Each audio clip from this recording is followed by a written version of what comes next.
Alright, hey YouTube land, my name is Jim Kirstein. Do my first YouTube vid here, so hopefully you guys will take it somewhat easy on me. Sorry about the background noise, we got the tree trimmer guys down the street creating a bunch of racket. So anyway, I was tardy with a review on a knife from Schenk Knives up out of Idaho, Zane Schenk and his group up there.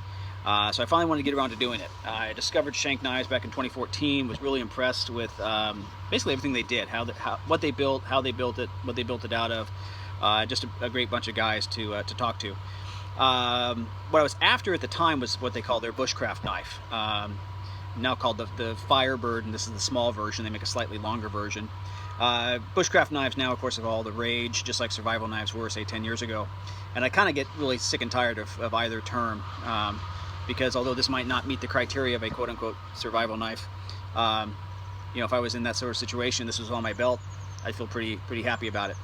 But kind of to help score this, if you will, whoops, to me this is, and this may not be your definition, but my definition is it's kind of a companion blade.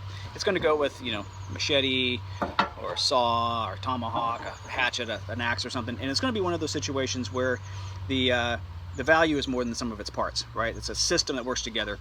Certainly this could do some heavy lifting, but it's not what it's designed to do necessarily. And you've got, you know, again, a saw or something else that'll do those things. And this can kind of do the things it does well. And as a system, it works really well. So, again, it's kind of a companion blade, and it needs to do a whole host of things.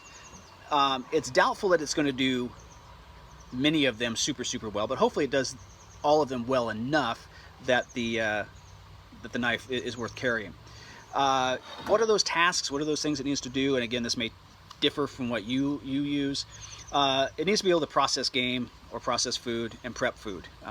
That's one of the things it needs to do. It needs to be kind of a gross woodworking tool. So it needs to be able to, if you have to use it to get through some heavier branches, or you need to baton it through some branches, it can do that. It can, you know, do some large-scale shaving and shaping. Great. It needs to be able to use kind of fine woodwork, so more along the lines of cutting notches for traps or to bind wood together, that sort of thing. It needs to help be a fire prep tool. That's a really important item. And I suppose in the end it needs to be, is it a reasonable defense tool if you had to defend yourself against some sort of two-legged or four-legged predator? Hopefully you don't have to find out, but will it do the job? So let's talk about the knife itself. So here it is. Again, this is the small Firebird. The bigger one I think is about like that. I think it's another 1.5 or 2 inches of blade length.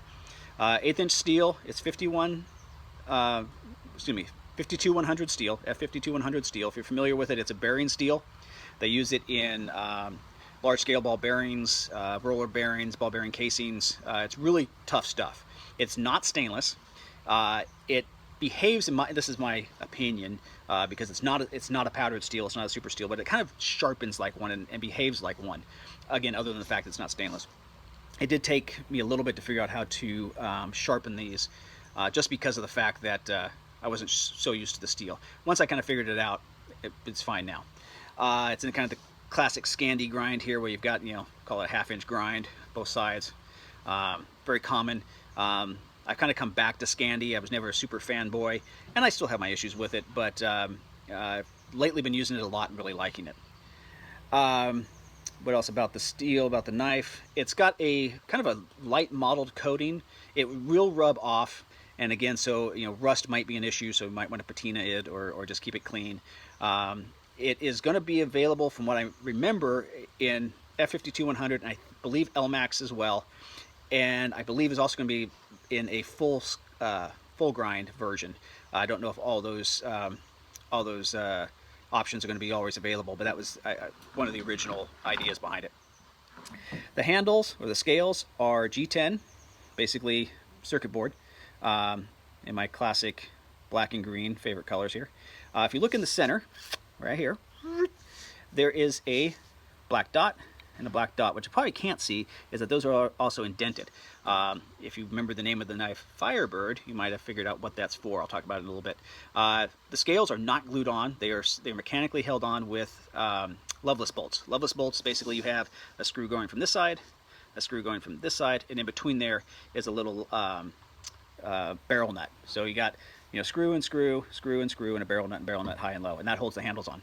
So they are field serviceable. You can take this apart down to its bare pieces. Um, it does require a wrench to do that, and it requires a little Allen wrench. One of the places I may have made a change, if I was building this, is I may have used chain ring bolts. I think they look cooler, and they're just less pieces. If you're taking this apart in the field, you'd have less pieces to deal with. The only other change I would possibly make on the handle is, if you see the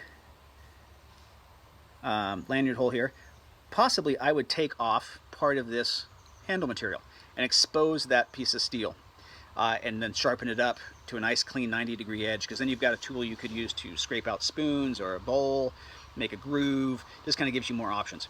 The top of this blade here is a nice 90-degree. It actually has a burr on each side, which is great for shaping wood, stripping bark, using it on a fire steel. It makes sparks, works really, really well.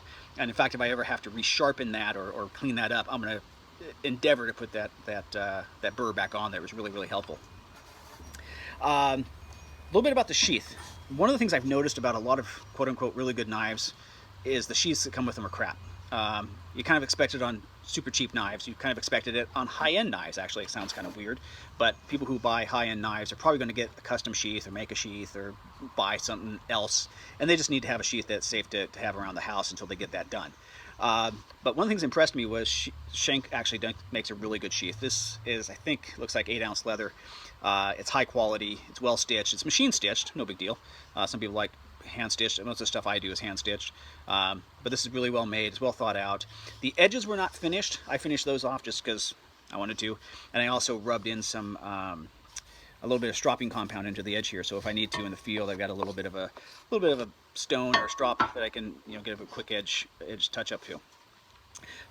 They also make another sheath that's a multi-carry sheath, and as a sheath maker, I see a lot of people try to do a lot of really cool things with sheaths, and the more cool stuff they add, the lesser of the sheath they make.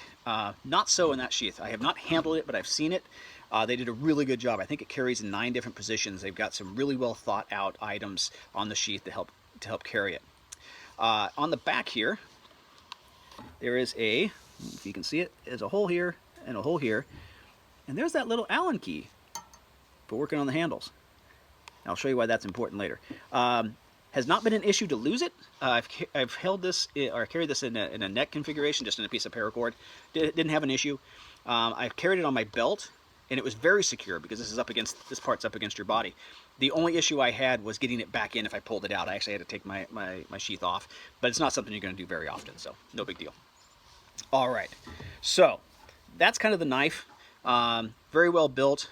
I think it's about a 3.5-inch blade, and about not quite 8 inches overall, if I remember right from my measurements. So let's talk about those things that it needs to do, that hopefully does well. Food prep and food processing. I have not caped out a buffalo with this or anything, but I have sliced some big meat, skinned some chicken and that sort of thing. It actually worked really, really well. You can get a nice big grip on it. And one of the things on this knife, and I'll talk about it now because it'll come back to play in a couple of different tasks here. You've obviously got this curved part of the knife. Oftentimes in these bushcraft type knives, this part of the blade is straight. And this actually has a very slight recurve, which gives you a little bit of a belly here in this blade. And so it made it really nice to get in there and, you know, skin some chicken and do some other things. It worked really well. Not that skinning chicken's overly difficult. As far as food prep goes, so I've used this in the kitchen on a number of occasions. It is not this, right? This isn't what this does. But this is kind of what it gets compared to. So I've used this on veggies, I've used this on meat, I've used this to chop up nuts and that sort of thing. It wants to wander. If you go try and do nice long slices on carrots, it's going to wander. It's not what it's designed to do necessarily. The grind, the thickness of the blade, but it does okay, and you kind of learn to live with it. And so, you know, for those two tasks, I was actually pretty surprised how well it was a processing blade, and it's a decent prep blade. And I'd probably give it, you know, between the two of those items, they're related. They're not the same, but they're related. You know, probably in that 8 out of 10 category, maybe a little bit better. So not super great, but you know, respectable. So we're talking about woodworking, gross woodworking. I have batoned this through a couple of decent sized branches. I'm not a huge batoning of a knife fan. For those of you who don't know what it is, you put it on a branch, you take another stick, and you whack it through. I mean, there's some more technique to it than that, but that's essentially what you do, and it works really well. This can act as a small hatchet. It does okay as that. I just don't like it as a general rule of thumb with a knife. That's why I carry another tool, an axe or a hatchet or something. But it did it, and it did it well. And the real truth is, does it do it and track where you wanted it to go? So does it give you the shape of the cut you want? And yes, it did. It actually worked very well for that. So I'd probably actually give it, again, 8+ into the 9 category for that. On more delicate wood, more fine woodworking, I was at a knife event a couple weeks back, and we were doing tri-sticks, for those of you familiar with these. So basically, you've got a stick, you strip it down, strip the bark of it, and you cut various notches. So there's a V-notch, there's, hope you can see it there. I think they call it a flat notch or a cabin notch, log cabin notch, a number 7 notch or kind of a one-sided notch. And this one's kind of interesting. Hopefully it shows up. An X notch, and those are actually really cool. You can do a lot of cool things with that. You also do a point, and you try to do this, and I was doing 4 cuts, so 1, 2, 3, 4, and you try to get the as clean and even as you can. I ended up doing 5 to make it even. And then on this side, I did a rounded end, and it actually worked really well on that with that little burr on the end. I was able to shape it close with the blade, take that burr, sand it right down. So how did it do on these notches? One of the problems for me using this knife for that kind of work is I've been using this knife for that kind of work. This is a rehandled Mora that I took an old Mora, beat the handle off with a tomahawk, glued a new handle on it, and I really like this knife for this kind of work. It is thinner, it is shorter, I don't know if we're going to call it, not shorter, but it's not as wide, and it's actually a little bit finer grind on here. It's a sharper angle. I won't say it's a sharper knife, but it's a sharper angle. And it's really nice for doing fine woodwork because you don't have so much blade to get in your way. So that was something I was a little worried about with this. And this is what I was going to be comparing it to. I was actually pretty impressed. For the notches, like this guy and this guy, the biggest thing I found is my visual cues as to where I held that knife, like this, changed a bit. And it took me a couple of tries to figure that out. No big deal. Once I figured it out, I was good to go.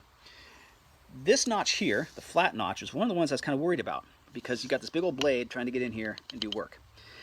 That belly I mentioned earlier worked really, really well. In fact, actually, I think it worked slightly better than my regular Mora. I was able to get in here and just use that belly, and of course, obviously very, very sharp, and just clean up this really, hopefully you can kind of see those chips, they're just sliding right off.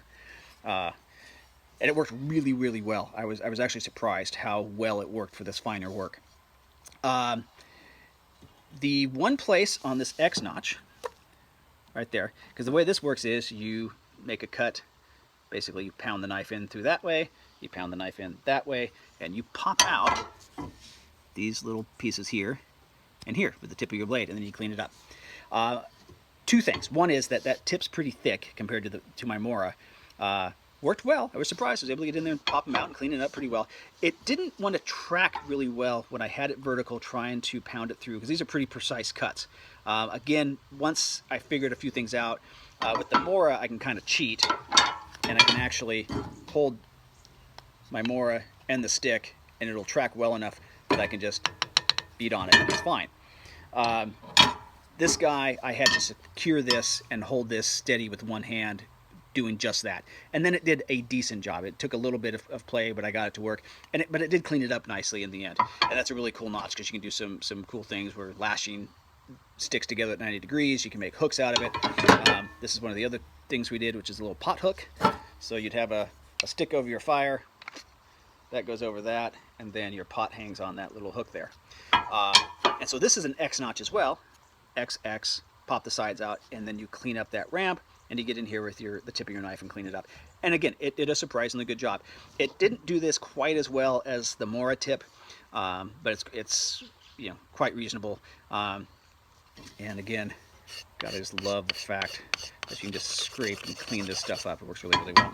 So actually, on gross woodworking for its size, I'd give it a 9+, and I would certainly give it a 9+ for finer woodworking. It did a really good job.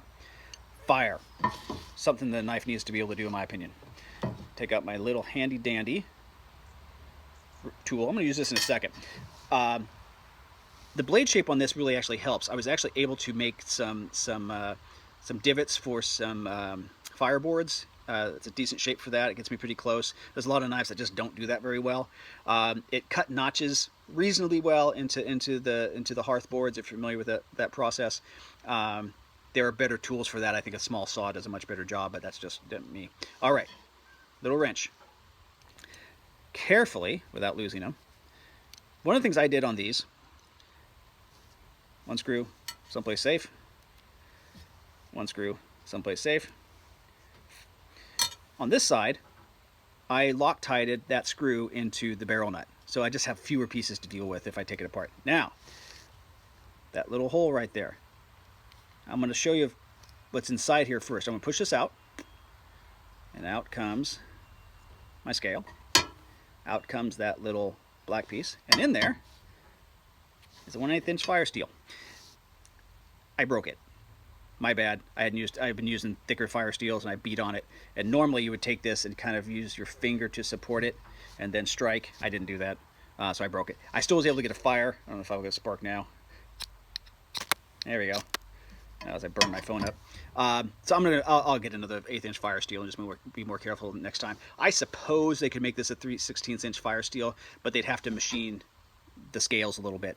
But again, this is a backup fire steel. If I like fire steels for starting fire, because it keeps my skills handy. I always carry a lighter as my true first line of defense with fire.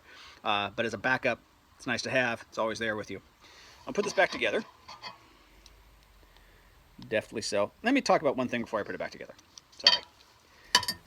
You see how we got holes in the tang, and some people are freaking the hell out right now going, oh my god, there's holes in the tang, you're gonna break it. I thought the same thing. That's one of the reasons I think they also went with the loveless bolts, is because you can get away with smaller holes in it, but obviously you got this big old hole here. I was reading an article by Mike Stewart, who is one of the owners at Barker River Knives, and somebody asked him, they do a lot of skeletonizing of their handles of their tangs to get their weight balanced, to get the weight out, that sort of thing. And they said, do you have problems breaking? And they said, even when they have tried to break them purposefully, this is not where they break. Obviously, they're high quality knives, just like this is. A cheaper knife, that may not be the case. Where they break is right here at the ricasso. He said almost always, because they just don't see them break here, which made me feel really good. So, all right, I'll put this back together now. Deftly so.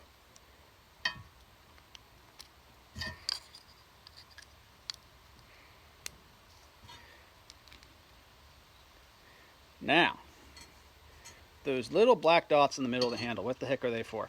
If you've ever done bow drill in the field with a kit you put together in the field, not something you brought along, one of the hardest parts to find a good piece for, compared to how valuable it is to the process, is a good fire pivot, right? So we've had our bow drill here, and this has got to sit in here and it's got to pivot, right? We need something to hold on to that our bow drill can pivot. And one of the hardest pieces to find is a good bearing. You can find them, you know, bone works, antler works, stone works, hardwoods work, but for the effect it has, man, there's no piece that affects it more than that, in my opinion. So this has got it built in. I had to change my design of the top of how I sharpen the top of my bow drill spindles a little bit. Usually I make them almost pencil-like. They're not sharp, but it's very steep. So I had to make it a little flatter to fit into this notch. I may actually auger one of the side of this out a little bit to get a little more capture.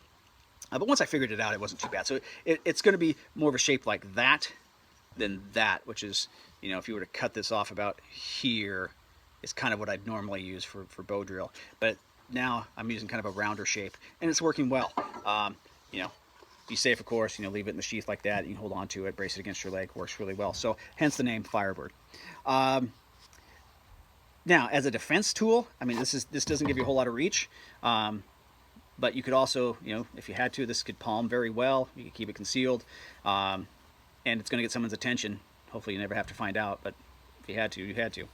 All right, what do I give this knife overall, considering what it needs to do and how well it does it? I give it a 9+. I really do. I love the design. I love the materials. You know, there are things I would think personally I might like the full grind. I'd like to try it actually, But I've been going back to Scandi, to be honest. It does some really cool things woodworking, so I can't fault it there for anything. Great design. I know Larry, or I think it's Larry Olson, actually helped design this with the guys up at Schenk Knives, and it took them about 2 years to get it out and get it in production. So great work, guys. Good job. I owe you a couple batches of cookies, and I'll hopefully get those into the mail to you sooner than later. I'm going to sign off for now. Again, Jim Kirstein. If you have any questions, you got any critiques or things you want to bring up, feel free to put them into the comment section. Talk to you guys later.